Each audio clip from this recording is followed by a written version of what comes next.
Hello friends, പുതിയൊരു വീഡിയോയിലേക്ക് എല്ലാവർക്കും സ്വാഗതം. ക്ലബ് വേൾഡ് കപ്പിൽ ഇന്റർ മയാമിക്ക് വിജയം.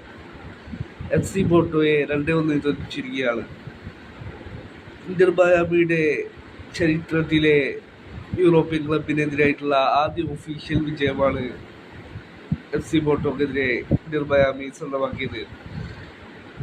ആദ്യ മത്സരത്തിൽ ഗോൾ സ്കോർ ചെയ്തത് FC പോർട്ടോ ആയിരുന്നു.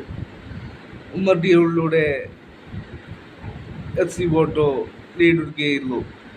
പിന്നീട് സിവേരിയയിലൂടെ ഇന്റർ മയാമി സമനില പിടിക്കുകയും പിന്നീട് വിജയ goal Lionel Messi free kick goal സ്വന്തമാക്കുകയായിരുന്നു. ലയണൽ മെസ്സിയുടെ സൂപ്പർ ഫ്രീ കിക്ക് ഗോളായിരുന്നു മത്സരത്തിൽ പിറന്നത്. മത്സരത്തിലെ പ്ലെയർ ഓഫ് ദി മാച്ചായും തിരഞ്ഞെടുക്കപ്പെട്ടത് ലയണൽ മെസ്സിയാണ്.